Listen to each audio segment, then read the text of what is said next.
Louvado seja aquele que vive, aquele que reina para todos sempre, o nosso Senhor Jesus Cristo. Ele está neste lugar, eu creio. Ele sempre está conosco, sempre esteve e sempre estará com aqueles que creem. Que alegria, que igreja linda nesta manhã de domingo, hein? Que bênção. Eu louvo a Deus que estamos juntos aqui para celebrar o advento, o dia em que o Senhor veio. Sabemos que a data não é tão importante.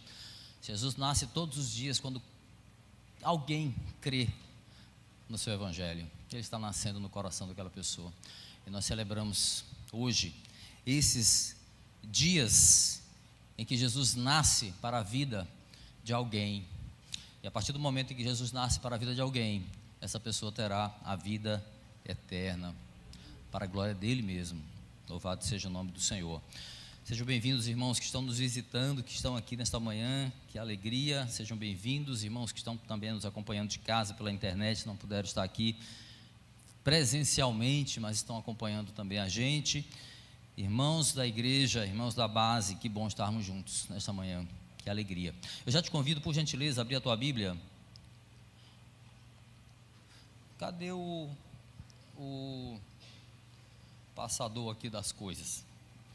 Abra a tua Bíblia, por gentileza, Isaías, profeta Isaías, capítulo de número 53. Chegamos hoje ao nosso último sermão desta série que você está vendo aí, Advento em Isaías.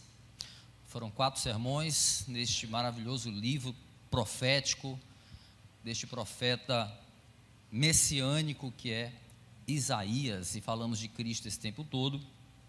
Enquanto você procura aí, eu quero te dizer que hoje nós vamos falar sobre o estranho plano de Deus para a redenção do mundo. É um plano absurdo aos olhos humanos, absurdo, não dá para a gente acreditar assim, tão fácil, principalmente aos olhos de um povo que aguardava um Messias aos moldes de Davi, um Messias guerreiro, um Messias belicoso, um homem de guerra, um homem que viria para destruir os inimigos do povo. Então, o plano de Deus, quando se revela por meio de Isaías, parece algo muito estranho, muito esquisito. E é o que nós vamos ver hoje. Abre a tua Bíblia aí, em Isaías capítulo 53.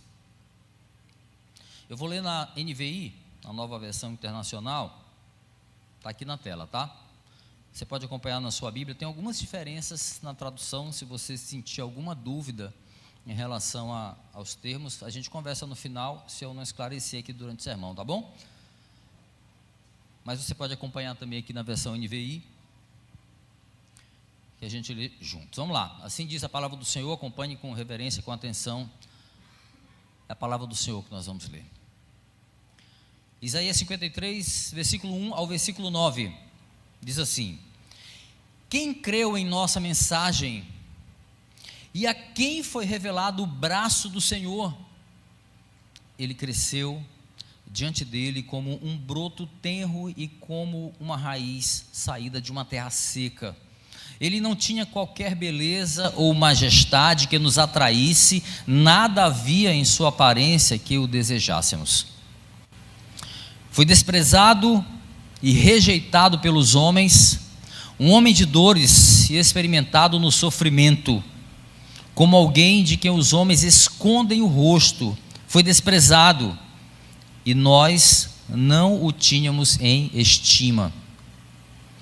Certamente ele tomou sobre si as nossas enfermidades e sobre si levou as nossas doenças.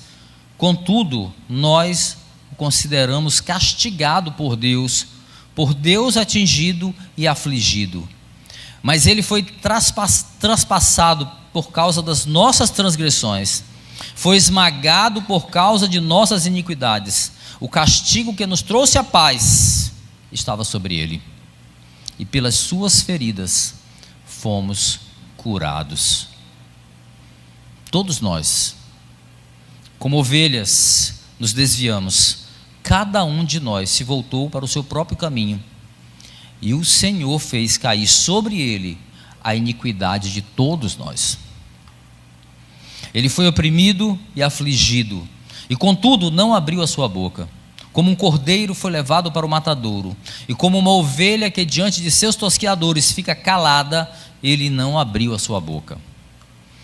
Com julgamento opressivo ele foi levado. E quem pode falar dos seus descendentes? Pois ele foi eliminado da terra dos viventes, por causa da transgressão do meu povo, ele foi golpeado.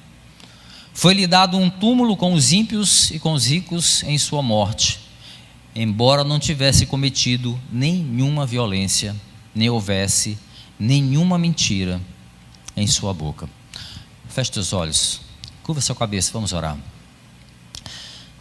Senhor de graça, de misericórdia, de tão grande amor, como diz a tua palavra, quão grande é este amor que o Senhor, Deus Pai, nos dá, sermos chamados filhos de Deus. E nós te louvamos, ó Deus, pela tua misericórdia, por esse amor incompreensível, imensurável. Obrigado por esta manhã estarmos aqui, Senhor, para ouvir a tua palavra, para ouvir sobre o servo sofredor, sobre o Messias que nasceu com um propósito, Senhor, um propósito de salvação, um propósito de cura. Obrigado, Senhor, porque tamanho amor nos alcançou, e estamos aqui para te louvar e te agradecer e ouvir a tua palavra, Senhor, e aguçar ainda mais o nosso entendimento, ou talvez aqueles que nunca perceberam possam sair daqui com esse entendimento muito claro, convertidos para a glória do teu nome. Assim eu te peço, Senhor, e te agradeço, que a tua palavra seja clara para nós nesta manhã. Nós te pedimos, Senhor, em nome de Jesus. Amém.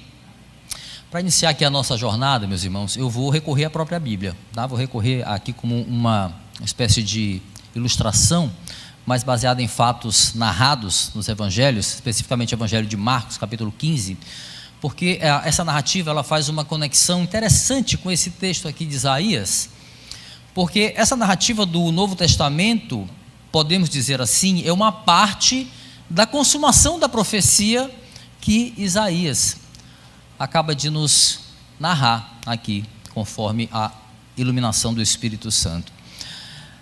É o seguinte, era Páscoa, tá? Em Jerusalém, a cidade estava mais cheia do que o normal, como nas festas judaicas era normal acontecer, e havia uma tradição naquela época, que, uma das estranhas tradições romanas, que no período das festas, lá em Jerusalém, um prisioneiro era escolhido pelo povo e este prisioneiro ganharia o direito à liberdade. Então, amparado por essa tradição, Pôncio Pilatos, que era o governador da Judéia, ele apresenta ao povo 2 prisioneiros, a fim de que fosse escolhido então qual dos 2 seria libertado, seria poupado da morte. De um lado, estava ali um rebelde, um homicida, um ladrão, porém, um ladrão admirado pelo povo. Ou a gente gosta de admirar um ladrão, né, de vez em quando, mas olha, um ladrão admirado pelo povo, rebelde, viu? E com coragem. Por quê que ele era rebelde? Ele tinha coragem de enfrentar Roma, mas ele era um ladrão e um homicida. Ele era uma espécie de herói para o povo. Por quê? Porque ele ia de frente com o opressor, que era o povo romano daquela época. Do outro lado, tinha um judeu. Aquela altura já tinha sido açoitado, o rosto já estava desfigurado pelas agressões, a aparência dele era de humilde, ele não tinha qualquer beleza, ele estava calado, em silêncio, era o retrato ali da fragilidade humana, podemos dizer assim. O povo não teve dúvida, matem esse fraco aí, matem esse desfigurado, poupem o forte, aquele que nós admiramos, aquele que nos representa melhor, crucifiquem o Nazareno, libertem Barrabás. O povo escolheu o rebelde em vez de Jesus. As pessoas não reconheceram o Messias. Aquele ali não era o rei que eles queriam, não era o rei que os judeus esperavam. Eles preferiram o criminoso, o homicida, mas corajoso, aquele que enfrentou Roma, aquele sim, aquele representava melhor aquele povo, também rebelde. o povo parecia com Barrabás, não parecia com Jesus. Isaías 53, ele começa esse capítulo exatamente com a dificuldade do povo em identificar o seu Messias. Porque Isaías apresenta um padrão que não era aceitável para o povo. Não era aceitável. Aos olhos humanos não fazia qualquer sentido que um servo sofredor fosse aquele que Deus designou para ser o rei prometido, um rei da linhagem de Davi, para libertar e também para governar Israel. Não fazia sentido que fosse um servo e que viesse para sofrer. Ao contrário, o povo esperava um Messias que os livrasse do sofrimento. Meus irmãos, hoje, no último sermão aqui da nossa série de mensagens sobre o advento, em Isaías, nós veremos, como já dissemos, a apresentação desse estranho plano de Deus para a redenção do mundo. Mas esse não é o nosso tema principal, é só o assunto. Até aqui, seguindo a lógica de Isaías, e a gente vem dessa série de mensagens, se você perdeu, estão todas lá no canal da base, tá? Dá para rever e tudo mais. Até aqui o profeta ele vem preparando o povo para essa chegada, para a chegada do grande dia, o Messias. E agora aqui é chegada a hora de ser revelado, meus irmãos, o ápice do soteriologismo, da salvação, falando de uma forma mais clara. O ápice dessa visão soteriológica que nós temos de salvação é esse texto aqui de Isaías. A salvação de um povo que hoje atende pelo nome de igreja, Éramos nós. Só que, para surpresa daquele povo, daqueles que ouviriam as palavras de Isaías, o rei viria para este mundo destituído de majestade. E mais, nele não havia beleza, não havia nada na sua aparência que pudesse atrair a admiração das pessoas. Este era o Messias, fora dos padrões. Ele não se apresentaria como um rei com coroa e manto, ele se apresentaria como um servo, como um homem de dores, como humilde. E a sua vinda teria um objetivo muito claro. E esse objetivo não era matar os inimigos à espada, como faria Davi. Ele viria para morrer, para a salvação de muitos. A profecia de Isaías vai atestar a vinda desse Messias, desse homem de dores. E a gente percebe no texto que o tempo verbal ele é no passado. Por quê? Porque mesmo naquela época do profeta, o plano de Deus já estava consumado. Aleluia. Por isso nosso tema vai seguir essa mesma lógica verbal aí de Isaías, até porque para nós mesmos, essa profecia já se cumpriu. Então não está passando, O nosso tema é: o servo nasceu para morrer por nós. Me ajudem aí, pessoal, se possível. Esse é o nosso tema: o servo nasceu no passado para morrer por nós. Mesmo naquela época, ele já estava morto segundo o estranho plano de Deus. Aleluia. Meus irmãos, os 9 versículos que nós vemos aí, Isaías 53, eles podem ser divididos muito facilmente em 3 sessões. Obrigado, meu irmão. E essas sessões vão nortear aqui a nossa exposição. Primeiro, a rejeição dos espectadores, nós vamos ver, versículos de 1 a 3. A morte substitutiva, versículo 4 ao 6. E o sacrifício voluntário, versículo 7 ao versículo 9. Tá bom? Estamos juntos? Tudo bem até aí? Vamos seguir.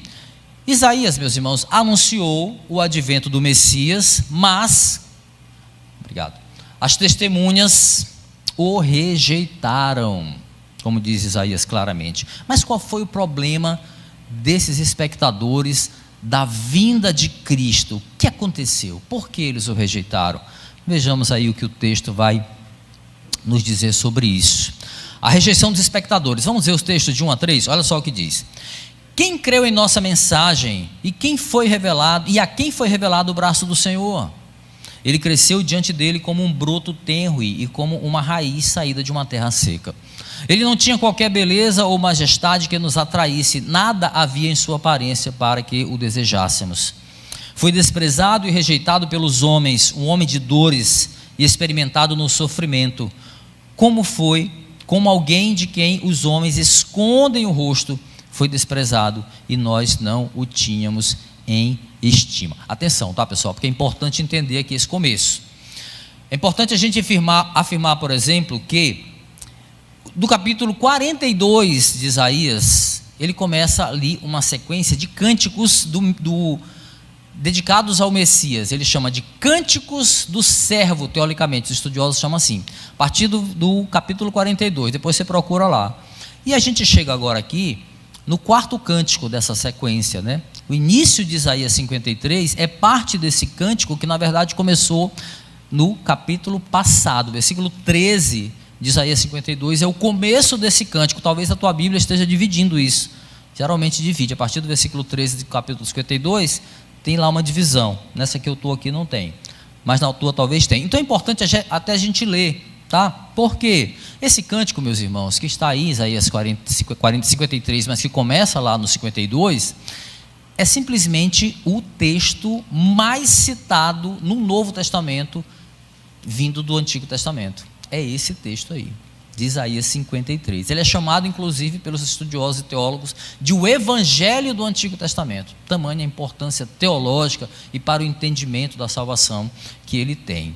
Então é importante a gente ler, eu vou só ler, ou então acompanhando a tua Bíblia. Isaías 52, a partir do versículo 13, diz assim, é o começo desse cântico, que a gente leva em continuidade agora a partir do 53. Diz assim, ó: vejam, o meu servo agirá com sabedoria, será engrandecido, elevado e muitíssimo exaltado.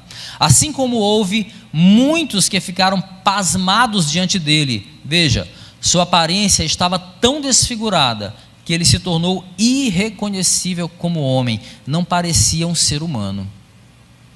De igual modo, ele aspergirá muitas nações, e reis calarão a boca por causa dele, pois aquilo que não lhes foi dito verão, e o que não ouviram compreenderão.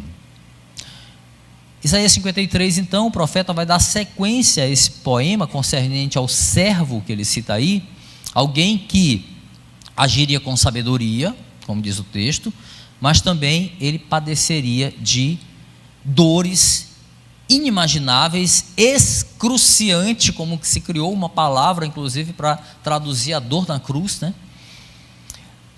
A ponto de deixar as pessoas pasmas, né? Admiradas. Muitos ficariam sem palavras diante daquela aparência tão horrenda, pode-se dizer assim, não parecia um ser humano, segundo as palavras de Isaías. Essa revelação do servo sofredor não pareceu aceitável às pessoas, não era crível para uma nação que esperava um Messias bem diferente. Isaías então pergunta, aí no começo, quem creu em nossa mensagem? Versículo 1. A resposta a essa pergunta, sabe quem é? Quem creu? Ninguém creu. Aí em seguida ele vai lançar uma outra pergunta, né? E a quem foi revelado o braço do Senhor? E essa segunda pergunta é interessante porque ou seja, a segunda pergunta explica a primeira. Por quê? Quem creu? Ninguém creu. Mas por quê? Não é possível haver crença se não houver uma revelação.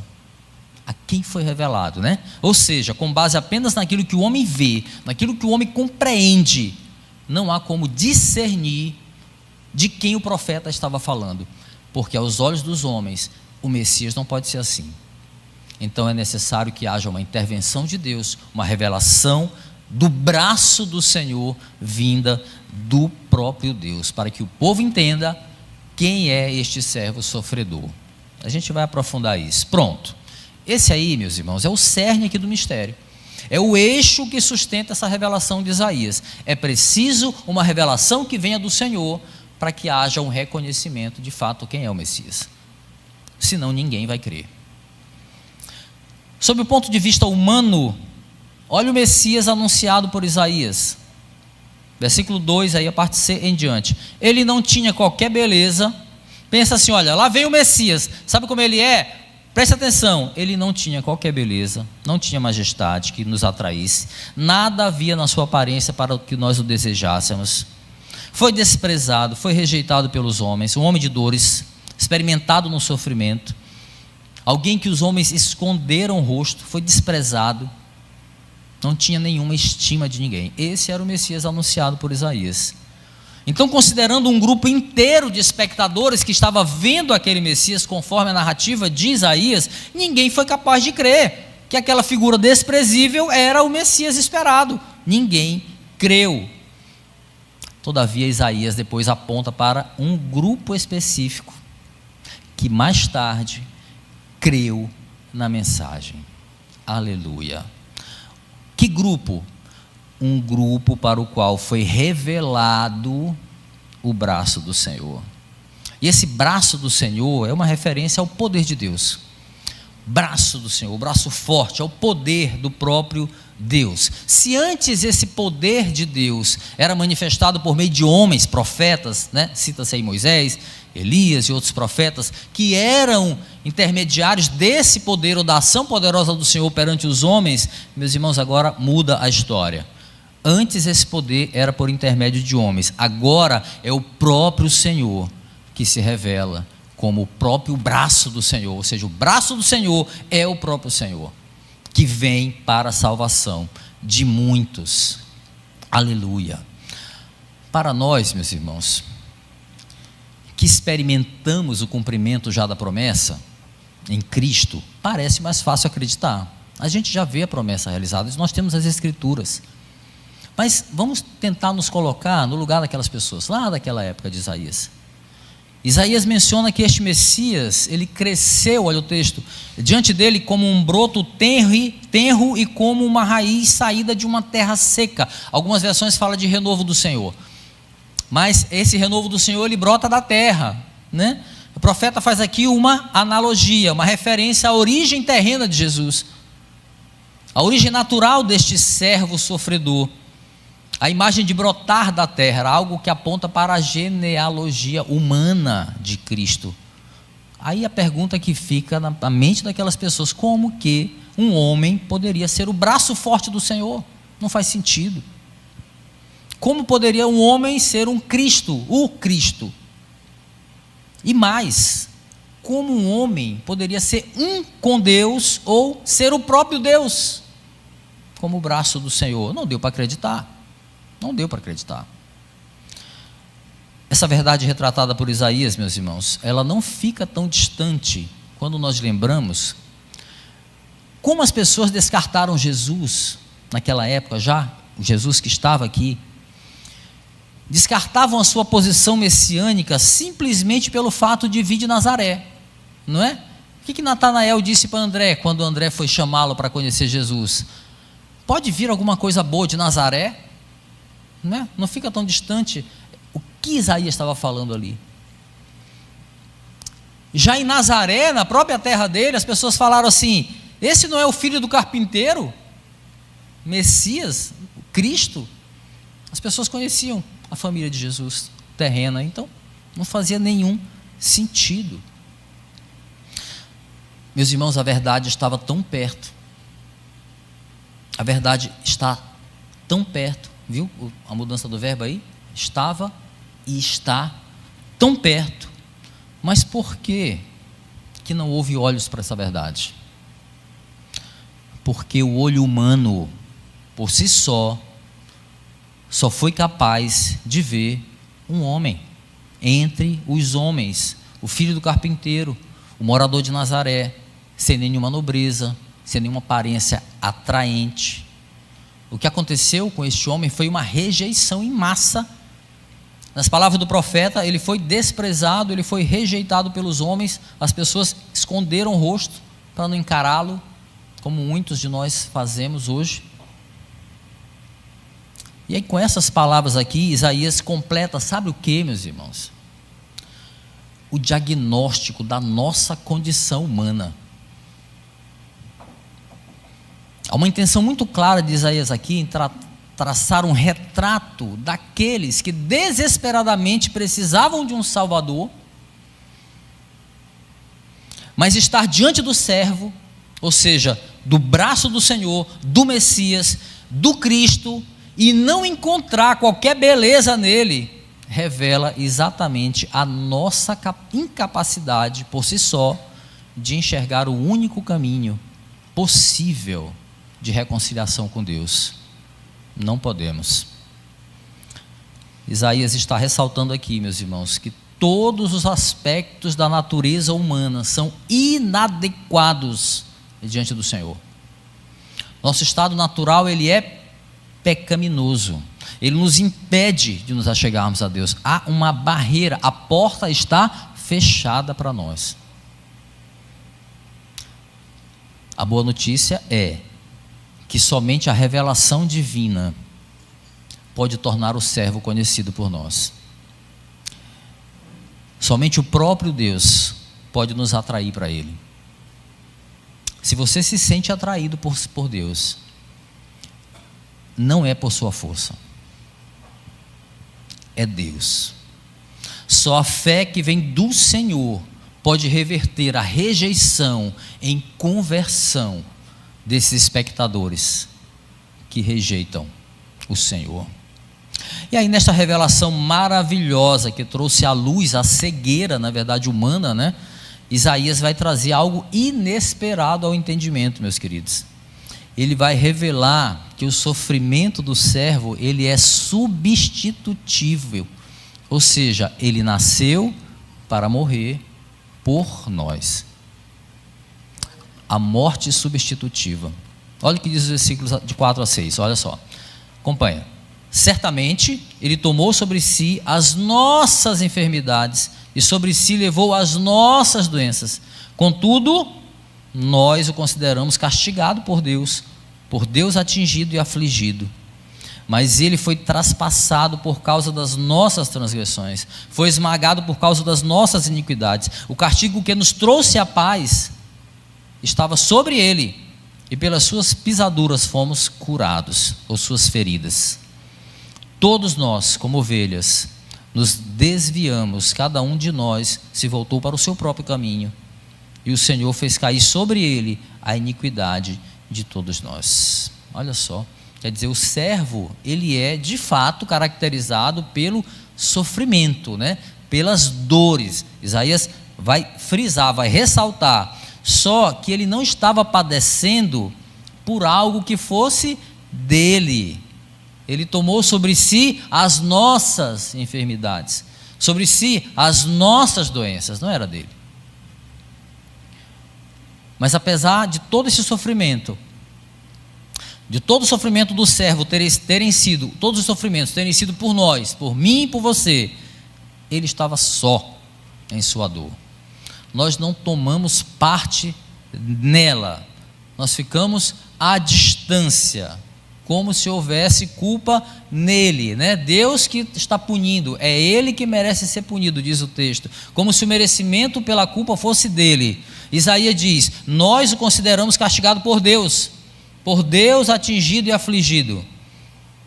No versículo 4 aí nós vemos que o servo nasceu para morrer por nós, ele se levanta e põe as nossas necessidades de redenção sobre ele, sobre si mesmo, ele que nunca cometeu nenhum pecado.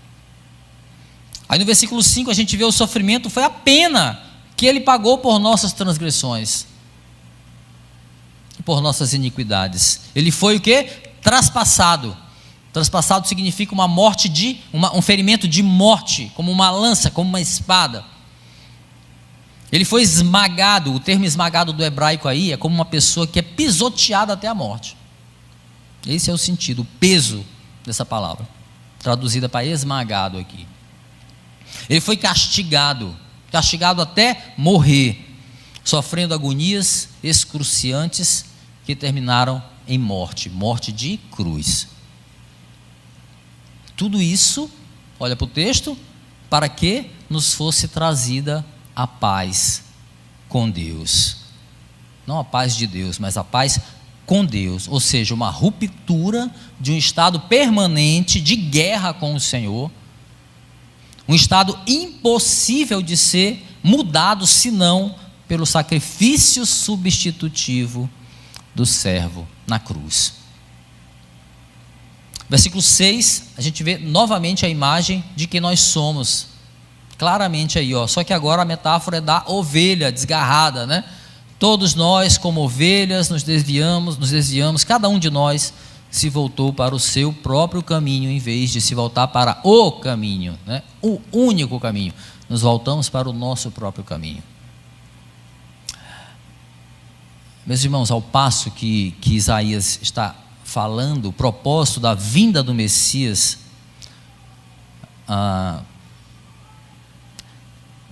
se daria essa estranha obra redentora, né? Ele está falando sobre isso. Isaías também está traçando um retrato em paralelo de quem nós somos. E mais, do tamanho da nossa necessidade.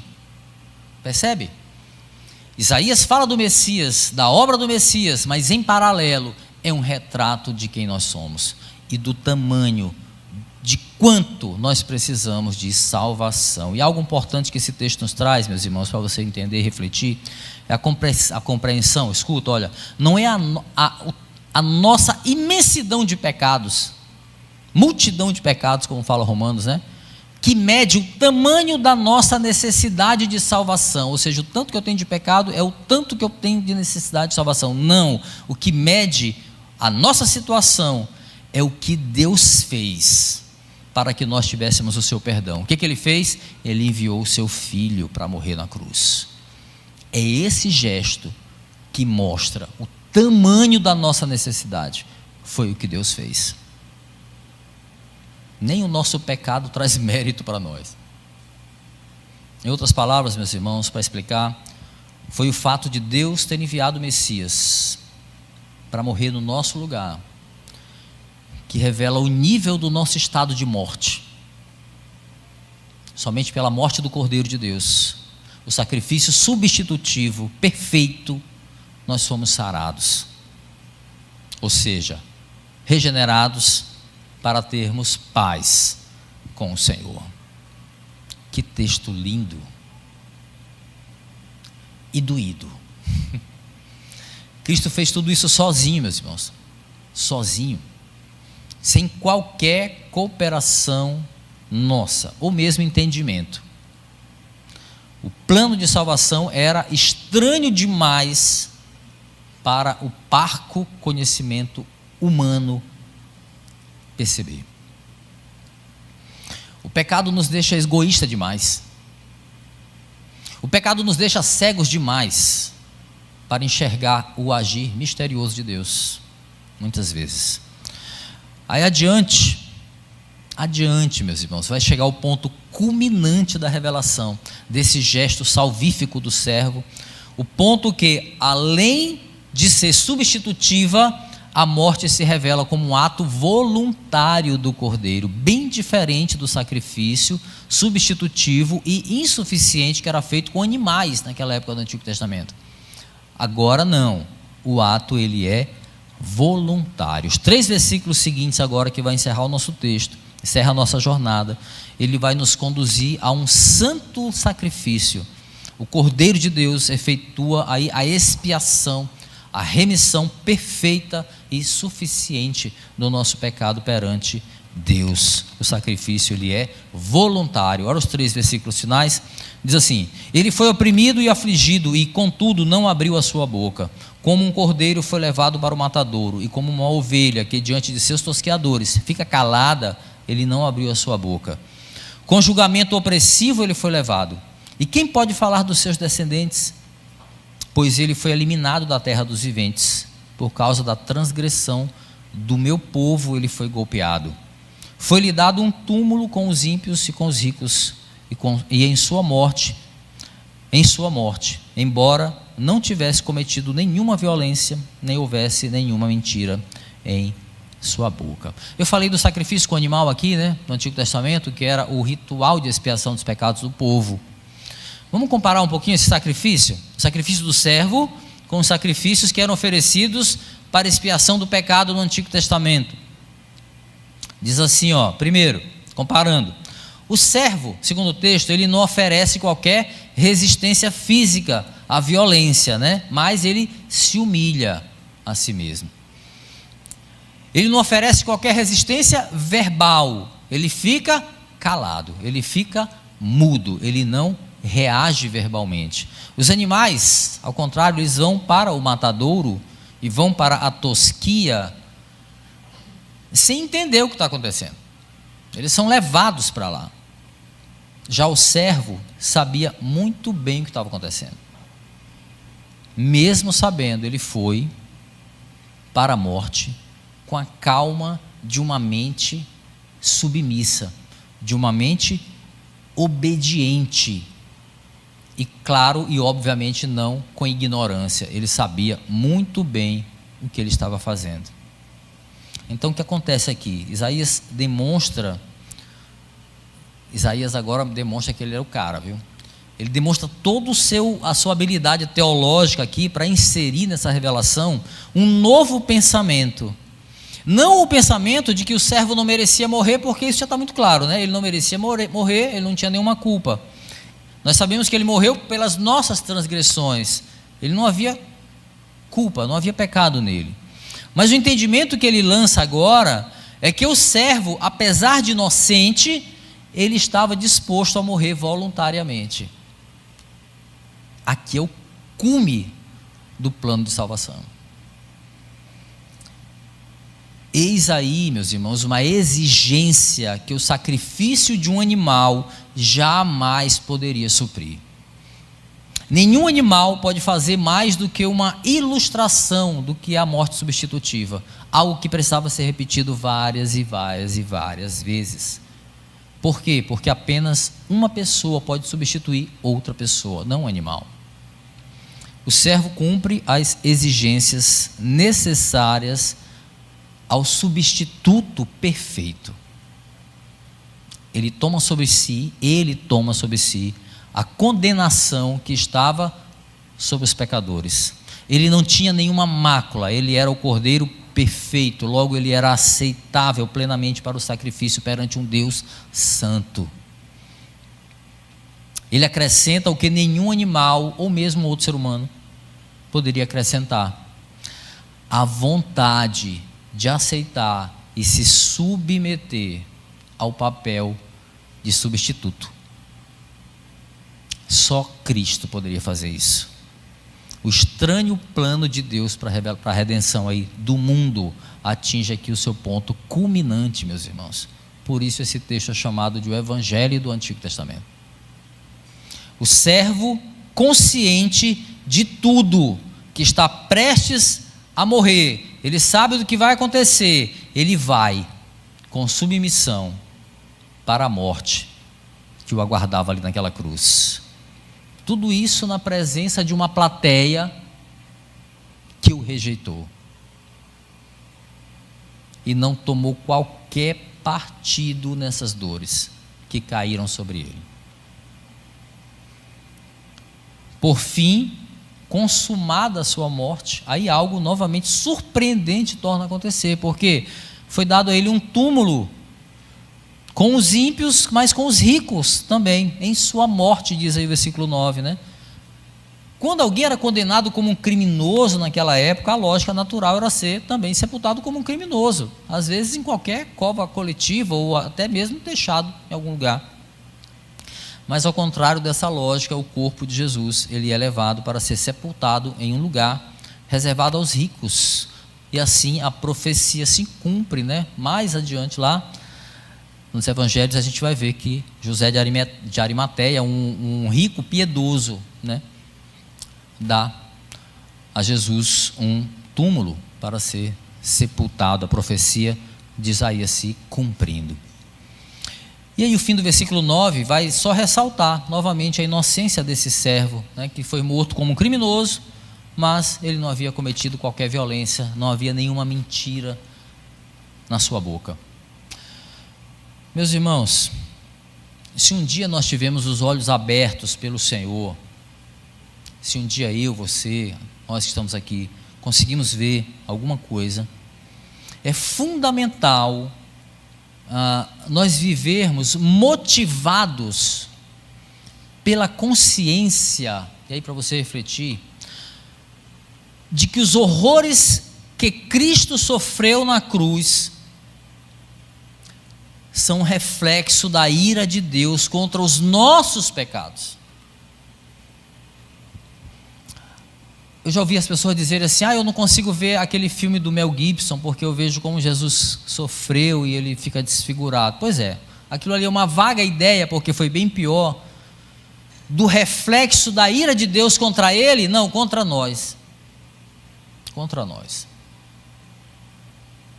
Foi o sacrifício voluntário do servo, meus irmãos, que impediu que o castigo fosse imputado em mim e em você. A revelação de Isaías aqui fala tudo que o povo precisou saber sobre o Messias. Tudo que o povo precisou saber sobre a sua obra redentora, Deus estava revelando aqui.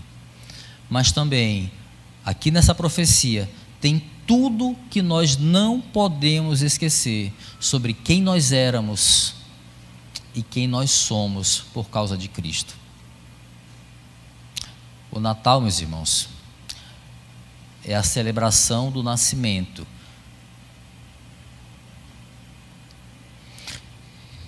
daquele que nasceu para morrer por nós.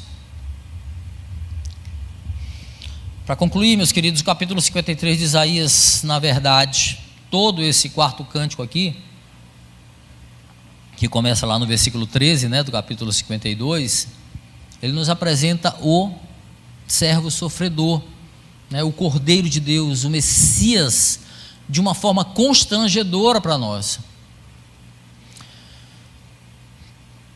Por tudo que o Senhor revelou aqui, por intermédio do profeta, meus irmãos, quem deveria caminhar como uma ovelha muda para o matadouro éramos nós, caladinhos, calados, diante daquele que pagou o preço da ira em nosso lugar. Todavia, meus irmãos, aí é o momento de você dar aquele sorriso. O nosso Senhor é misericordioso, Ele é abundante em graça, aleluia. Por isso, em vez de emudecer perante o tamanho do sacrifício de Cristo, de emudecer diante dele, a gente tem que glorificar o seu nome em alta voz, louvar a esse Deus maravilhoso que se revelou a nós, o braço do Senhor, o Cordeiro que tira o pecado do mundo, o renovo do Senhor, como vimos lá em Isaías capítulo 4, o Salvador de nossas almas, o caminho, a verdade e a vida. Não é para ficarmos mudos, é para glorificar ao nome do Senhor. Aleluia. Se um dia nós estivemos cegos, meus irmãos, hoje nós podemos contemplar a beleza do Senhor, aleluia, do Cristo que nos resgatou. Nossos olhos foram abertos, Ele nos resgatou da morte, do pecado, não estamos mais mortos em pecado, aleluia. Todavia, meus irmãos, muitos, diferentemente, ainda estão cegos para Jesus. Ainda estão cegos para Jesus. Encaram Jesus como um ato religioso apenas. Não veem nele, de fato, qualquer beleza. Não veem nele a majestade que possa atrair, qualquer aparência atraente. Perdidos aí em meio aos manjares desse mundo aí, como o Wander, inclusive, estava pontuando na abertura, os manjares natalinos, muitas vezes, perdido em meio a esses manjares, o Cristo da coroa de espinhos não parece atraente. A carne mortificada ali na cruz, o negar-se a si mesmo, não parece nada atrativo, nada interessante. Quem sabe o Jesus da prosperidade, hein? Da carnalidade, esse sim, parece mais interessante. Aquele que concorda com o meu pecado. Um Jesus que se parece conosco, em vez de um Cristo que exija que eu mude para me parecer um pouquinho mais com Ele. Esse parece mais aceitável, para muitas pessoas. Meus irmãos, que o Natal seja um tempo de consciência, de fato, de que o nascimento corpóreo de Jesus, desde os primeiros instantes ali, já apontavam para o propósito da sua chegada física a este mundo. Qual? Morrer por nós. Hoje nós aprendemos aqui com Isaías que compreender o que Cristo fez para a salvação, isso é importante, só é possível por meio da revelação divina implantada em nós por meio do próprio Deus. Não há mérito em nós, não há participação, nem nas dores e nem na salvação. E a pregação do Evangelho, meus irmãos, é a chave que abre a porta do entendimento e a porta da salvação, consequentemente. A palavra é aquela semente, que faz brotar a fé salvadora. Por isso, meus queridos, meus irmãos, o melhor presente de Natal que nós podemos dar às pessoas que ainda não enxergam Jesus é o Evangelho da graça que nos salvou. Esse é o melhor presente. Aleluia.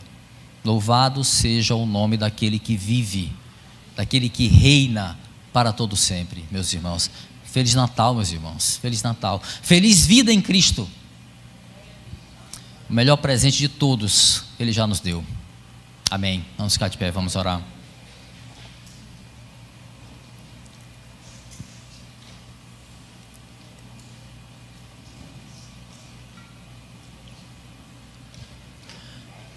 Louvado seja o teu santo e bendito nome, Deus. Muito obrigado por tamanho amor.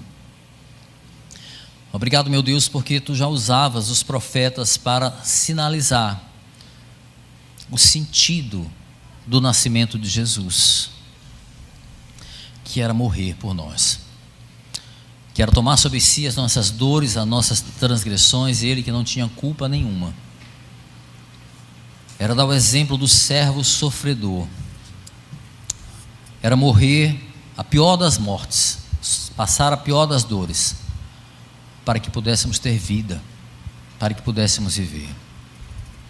Senhor, que essa palavra que revela detalhes sobre este servo nos sirva também para termos muito claro os detalhes de quem nós éramos antes de Jesus e depois de Jesus.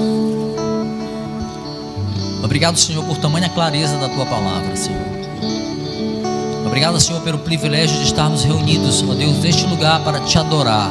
Não como ovelhas mudas, não precisamos ir para o matadouro, porque Ele já foi no nosso lugar. Não somos mais ovelhas mudas, mas ovelhas que têm a capacidade e a clareza para glorificar o Teu nome, para Te louvar, para Te exaltar, para Te adorar, Senhor. E por que muitas vezes não fazemos isso? Porque somos falhos, Senhor. Somos pecadores ainda. Mas Te louvamos, ó Deus, porque este pecado não mais nos condena, porque Tu tomou sobre si a nossa condenação. Aleluia. Mas nos ajuda, Senhor. Nos ajuda, Senhor, a não manchar, a não macular, Senhor, tamanho ato de amor. Nos ajuda, Senhor, a lutar contra o pecado, porque cada vez, Senhor, que pecamos, estamos desonrando o que o Senhor fez por nós na cruz do Calvário. Sabemos que não conseguimos ficar sem pecar, mas sabemos que podemos lutar, Senhor, na força do Senhor. Que nós não nos acomodemos, ó Deus, nas nossas transgressões, por saber que elas não mais nos condenam. Porque se fazemos isso, Senhor, tripudiando da graça, colocamos em dúvida se verdadeiramente compreendemos e reconhecemos o Senhor como nosso Salvador. Que não seja assim, Senhor. E a partir do momento que entendemos que o braço forte do Senhor é revelado a um grupo de pessoas, nos torna instrumentos da sua revelação, Senhor. Que a base de todos os irmãos que aqui entrarem forem instruídos pela Tua palavra, sejam capacitados para reverberar esse Evangelho Salvador para aqueles que precisam. Em nome de Jesus, nos ajuda nesse desafio, nos ajuda nessa jornada, Senhor. Sabemos que desafios virão, mas em Ti, Senhor, a Tua igreja é mais do que vencedora. Nós cremos, Senhor. Nós cremos. Nos ajuda. Obrigado, meu Deus, porque estamos aqui. Sabemos que muitas pessoas não estão na Tua presença neste Natal. Estão buscando outros manjares, os manjares do mundo, Senhor, para estarem felizes. Carrinhos de supermercado lotados de bebidas, lotados de comidas. Que essas pessoas, ó Deus, sejam cheias da Tua presença e da Tua graça, assim como nós sejamos também, Senhor. É o que nós te pedimos, em nome de Jesus, e te agradecemos. Amém.